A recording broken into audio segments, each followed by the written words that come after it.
Hello everyone, welcome back to Zoralem Teaching Center. In today's lesson, we are going to understand one of the most important topics in vectors, scalar product and vector product. These are also called dot product and cross product. Many students get confused because they ask, what is the difference between them? Why is one answer a number and the other a vector? When do we use each one? Don't worry, by the end of this video, you will clearly understand what scalar product means, what vector product means, their formulas, how to solve questions, and the key difference between them. So let's begin before we start. Let's quickly remember, a vector is a quantity that has magnitude and direction. Examples include force, velocity, displacement, and acceleration. Now, when we have the vectors, we can combine them in different ways. So very important operations are 1. Scalar product at product, and 2. Vector product cross. Product, these are not the same thing.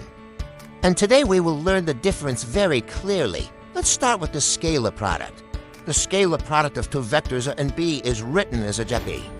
The formula is that B equals magnitude of A times magnitude of B times cos theta, where magnitude of A and B are the lengths of the vectors, and theta is the angle between them.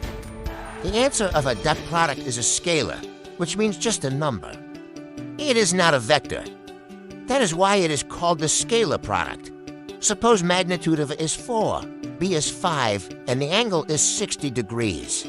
Then that B equals 4 times 5 times cos 60, which is 10. Notice the answer is a number, not a direction. The dot product measures the alignment of two vectors. If they point in the same direction, it's large and positive. If perpendicular, it's 0. If opposite, it's negative. In component form, A dot B equals a 1B1 plus A to B2 plus a 3B3. Now let's move to the vector product, written as a XB, read as a cross B.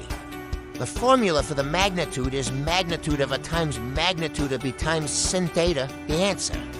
Of a cross product is a vector, meaning it has magnitude and direction. The direction is perpendicular to both A and B, found using the right-hand rule. Point your fingers in direction A, curl toward B, and your thumb points to the result in physics. Cross product is used for torque, where torque equals a cross F. To compare them, that product uses cos theta and results in a scalar.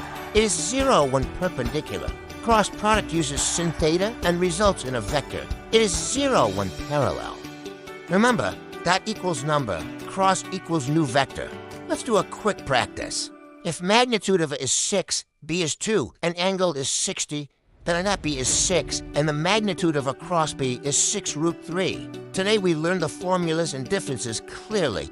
If this lesson helped you, make sure to like, subscribe to Zoralem Teaching Center, and share it with your friends. See you in the next video.